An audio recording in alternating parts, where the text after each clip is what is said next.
Movie నుంచి తనదైన ముద్ర వేసే ప్రయత్నం చేస్తున్న దర్శకుడు ప్రశాంత్ వర్మ. ఆ తర్వాత చేసిన కల్కి ఆకట్టుకోలేదు, బట్ మేకింగ్ పరంగా మెప్పించాడు.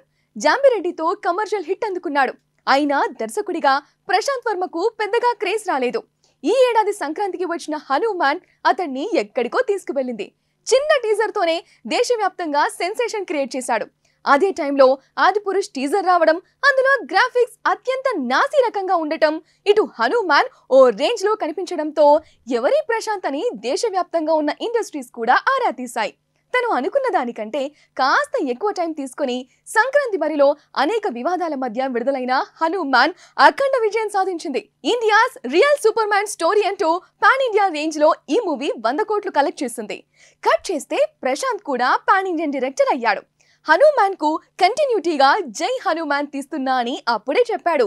చెప్పడమే కాదు, హనుమాన్ జయంతి రోజున ఓ పోస్టర్ కూడా విడుదల చేశారు. దీంతో ఆడియన్స్, ముఖ్యంగా హిందూస్ అంతా ఈ మూవీ కోసం ఇంట్రెస్టెడ్ గా చూస్తున్నారు. ఈ టైంలో ప్రశాంత్ వారిని డిసప్పాయింట్ చేశాడు. ఇంకా చెబితే మోసం చేస్తున్నాడా అనే భావన కూడా కలుగుతోందంటున్నారు కొందరు. ఇంతకీ ప్రశాంత్ ఏం చేస్తున్నాడంటే, హనుమాన్ తో క్రేజ్ తెచ్చుకొని జై హనుమాన్ అంటూ ఆడియన్స్ ను ఊరించి ఇప్పుడు ఆ ప్రాజెక్ట్ ను పక్కన పెట్టాడు. ఎస్, జై హనుమాన్ ఇప్పుడప్పుడే రావడం లేదు. హనుమాన్ తో వచ్చిన క్రేజ్ తో మనోడు బాలీవుడ్ కు వెళ్ళిపోయాడు. అక్కడ రణ్వీర్ సింగ్ తో ఓ సినిమా చేయబోతున్నాడు. ఆల్రెడీ స్టోరీ నరేషన్ కూడా అయిపోయిందట.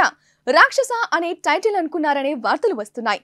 స్వాతంత్రానికి పూర్వం జరిగిన ఓ చిన్న పాయింట్ ఆధారంగా తనదైన శైలిలో ఓ క్రేజీ ఫ్యాంటసీ థ్రిల్లర్ ను కథగా అల్లాడట ప్రశాంత్. ఆ కథ రణ్వీర్ కు నచ్చడంతో గ్రీన్ సిగ్నల్ ఇచ్చాడు.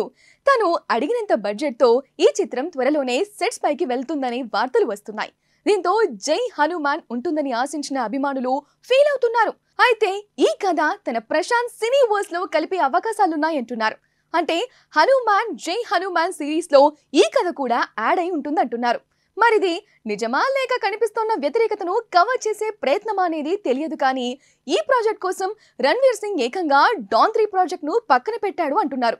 అది కాస్త ఆశ్చర్యమనే చెప్పాలేమో. మొత్తంగా ప్రశాంత్ వర్మ చేస్తోన్న ఈ రాక్షస ప్రయత్నానికి ఆడియన్స్ నుంచి ఎలాంటి రెస్పాన్స్ ఉంటుందో చూడాలి.